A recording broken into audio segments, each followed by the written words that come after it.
My dad works in B2B marketing. He came by my school for career day and said he was a big ROAS man. Then he told everyone how much he loved calculating his return on ad spend. My friends still laugh at me to this day. Not everyone gets B2B, but with LinkedIn, you'll be able to reach people who do. Get a $100 credit on your next ad campaign. Go to linkedin.com/results to claim your credit. That's linkedin.com/results. Terms and conditions apply. LinkedIn, the place to be, to be. We acknowledge the traditional owners of country throughout Australia and recognise their continuing connection to land, waters and culture. We pay our respects to their elders past, present and emerging. Welcome to This Song Is Yours, a music podcast where we chat to a new guest each week, talk about their life and creative endeavours, and talk to them about some of the music they love. Our show works by chatting to our guests about music, but also getting them to make you a playlist of the songs they love. You can find the link to our playlist in the show notes. Welcome to episode 31. I'm your host, Simon Fink. Our guest today is Hannah Reid, frontwoman of London Grammar.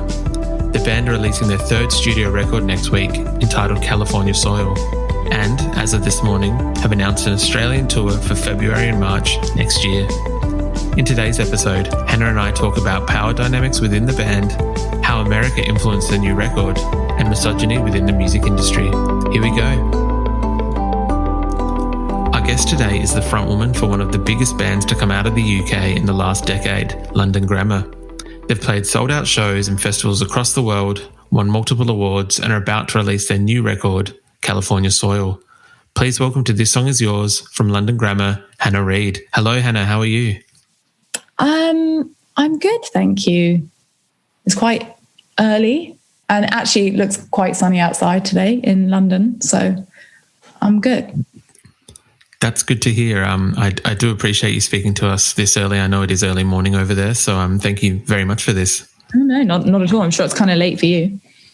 It's not too bad, thank you. The new record, California Soil, is out next week and is the third in the band's catalogue. While still very much a London Grammar record, it does appear that sonically you guys have really kind of pushed some new boundaries in terms of different sounds and different textures with the musicality of the record.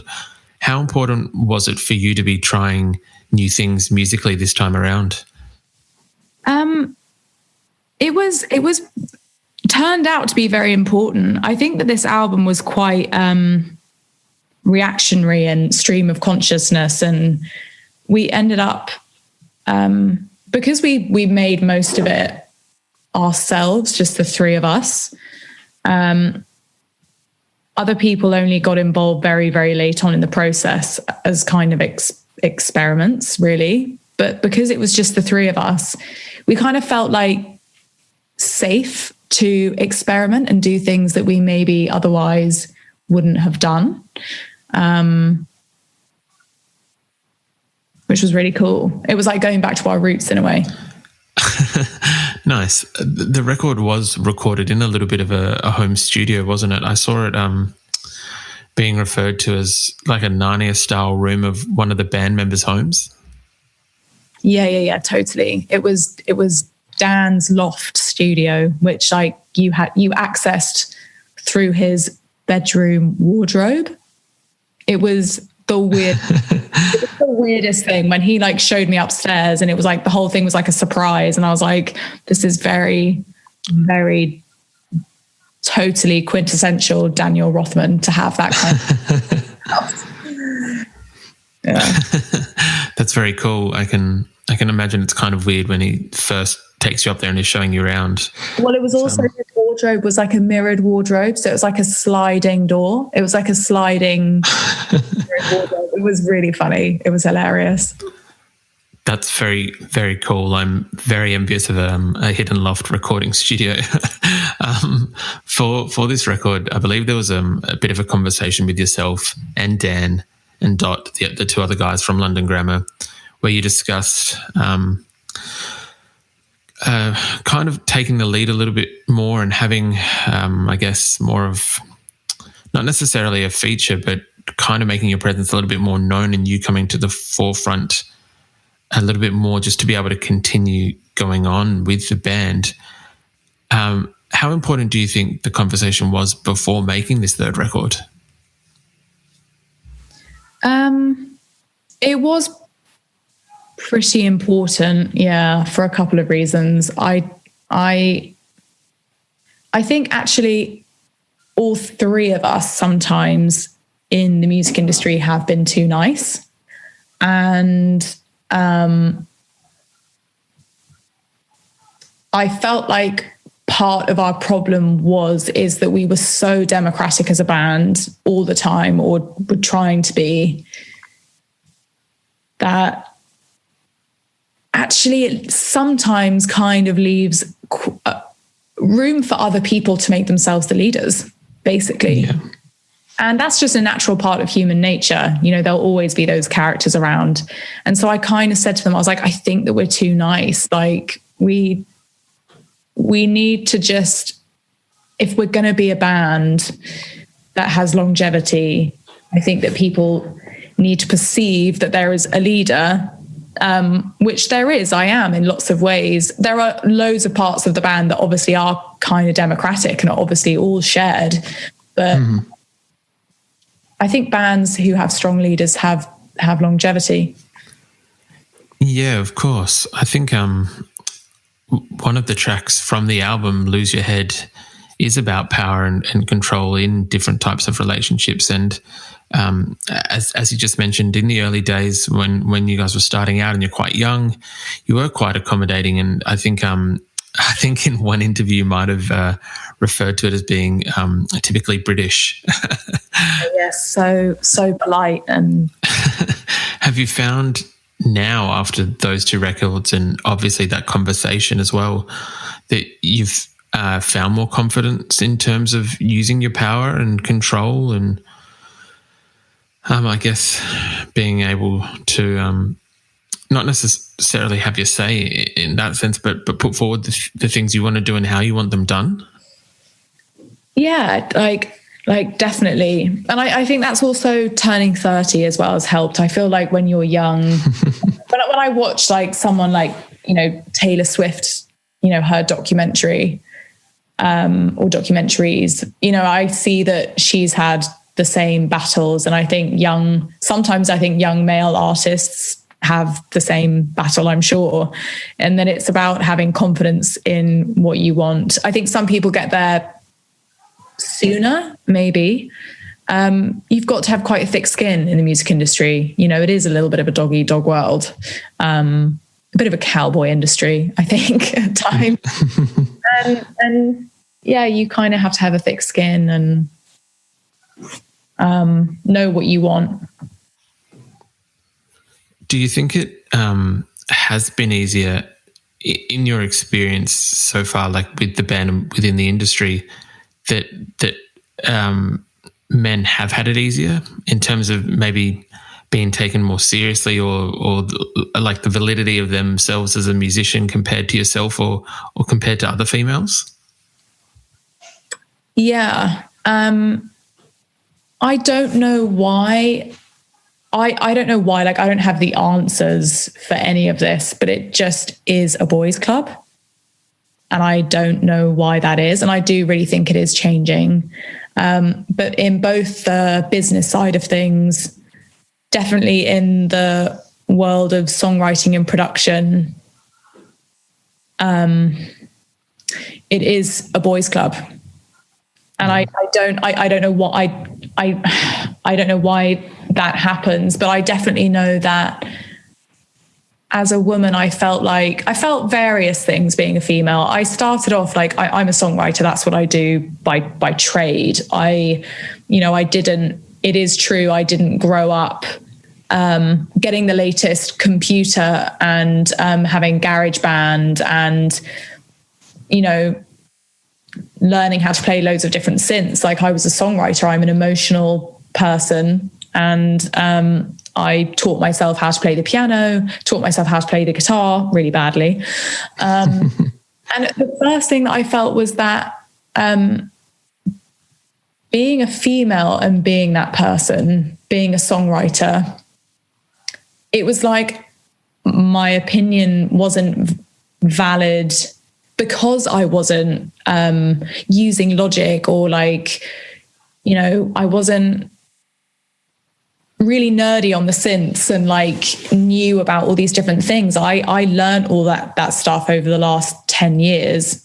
And I do obviously play synths and can play lots of things by ear, and I do know what I want, and I understand production, and I now can use Logic a bit, you know, if I want to. But it was like, first of all, being a female and being the type of musician I was meant that I wasn't really a musician, and it was like I had to prove myself all the time.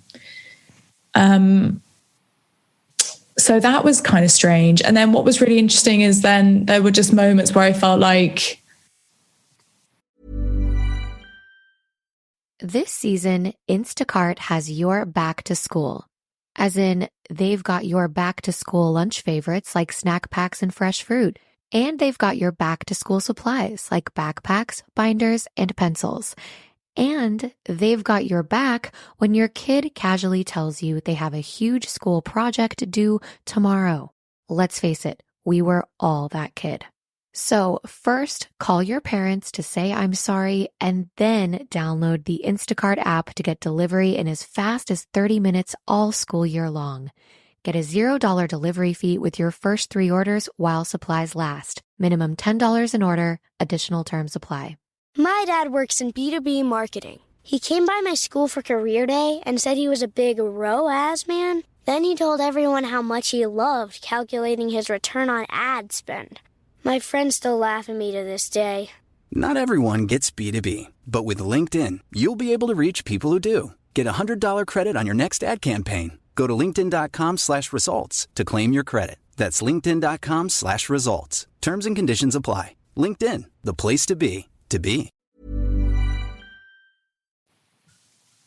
When I then was learning, and when I said, you know, if I would say things like, oh, I don't like that delay on my voice. I don't like that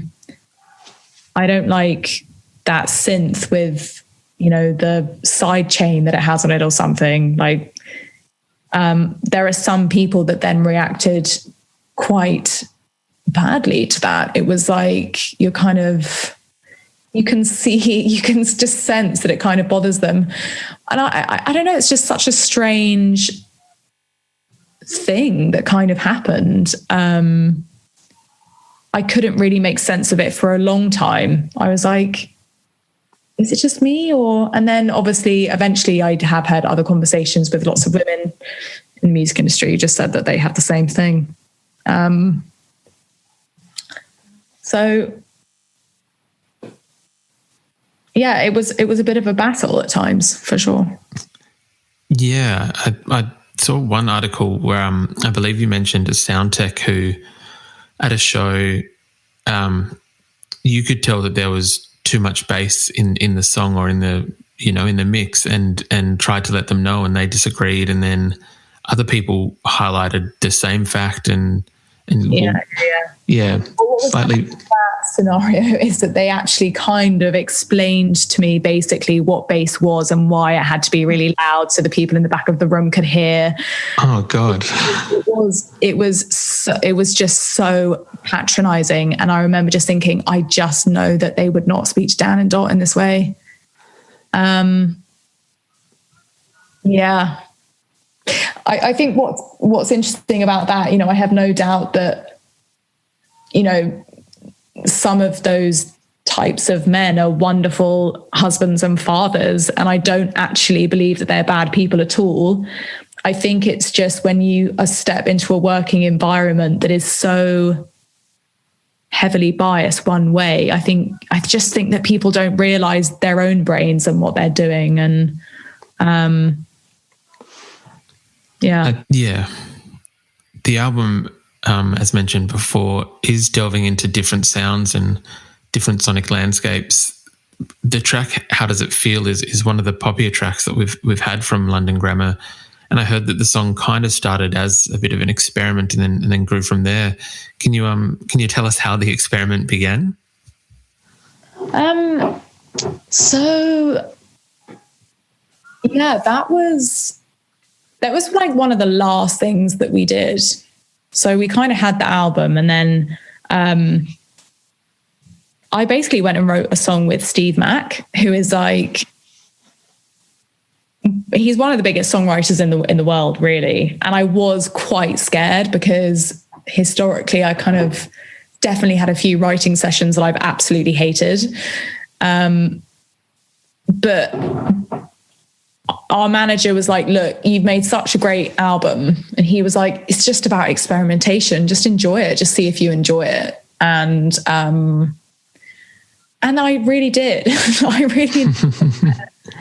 And it was kind of interesting. I learned so much from the brief time that I spent working with Steve. He was very lovely to work with. I maybe had my own preconceptions about maybe what it would be like, but he was really lovely to work with and very respectful. And I had such a great time. And then I just loved the song. Like, I was definitely really nervous about it before it came out. And I was the most nervous about that song. But I just feel like the alternative side of Californian Soil, is my favorite alternative music that we've ever made. And so I kind of felt like, well, as long as we have that, then I want to see, I grew up listening to so much pop music. I love pop music. I love pop songs. And I just wanted to see how it would go down, really. I think that's very fair. The record does do a very good job of balancing kind of everything. There's like a little bit of pop. There's alternative, as you said. There's one or two that have like a almost like an earthy kind of texture or tone to it, if that makes sense. But it is incredibly balanced throughout. So congratulations on doing such a good job with it. Thanks. The record is bookended by references to America. It starts with the title track of Californian Soil, and the record closes with a track entitled America. What was the fascination with the US or the interest in America? I think obviously, I think it's been very difficult to not just absorb as an artist. I think just absorb like everything that's gone on there for a start. But also I grew up, I've spoken about this a fair bit. I grew up consuming a lot of American culture. So all of the big Hollywood movies, all of the big Hollywood pop stars, like I was literally there living and breathing it. Like I just loved all of that stuff. But then when we toured America, I did see some of the worst poverty I've ever seen. And I just never put two and two together. Like I didn't expect that to be the case from, I guess, the culture that I had kind of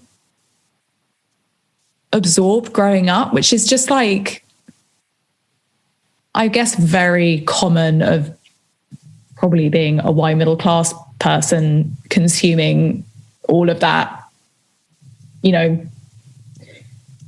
skewed culture, I guess. And so I became really interested in that, and it was quite eye-opening. I saw some really horrible things, to be honest, actually, in America.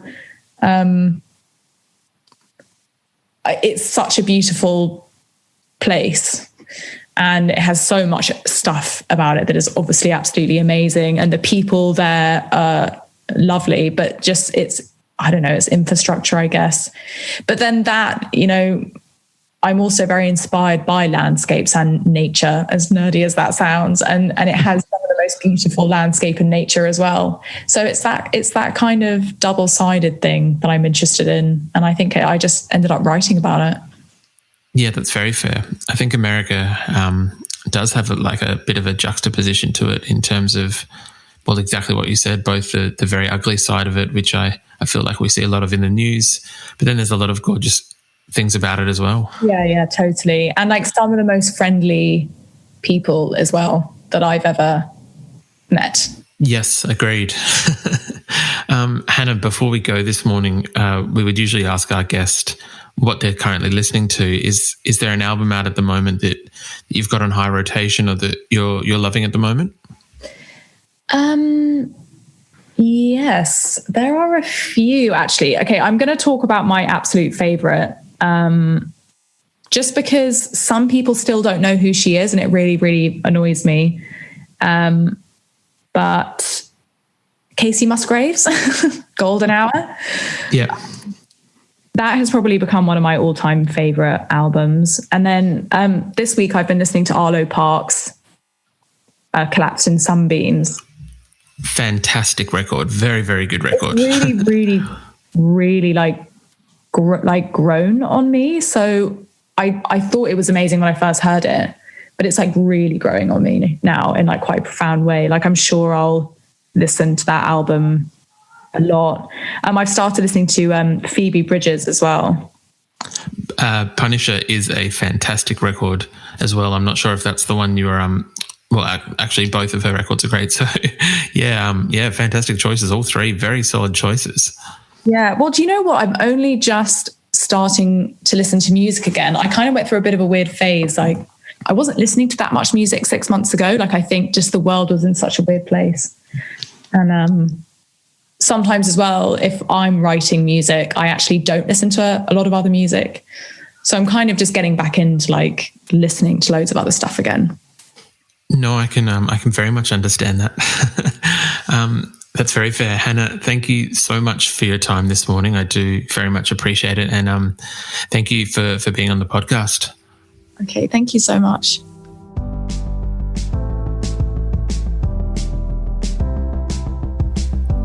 And that's our show. A massive thank you to Hannah Reid and London Grammar.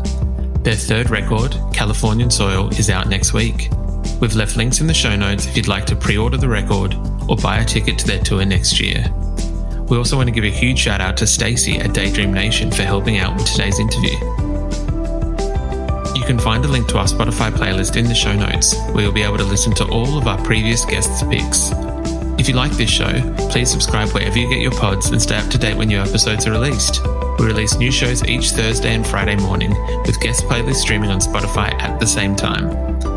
You can follow the playlist profile on Spotify, and you can follow us on Instagram, Facebook, and TikTok. Until next week, cheers.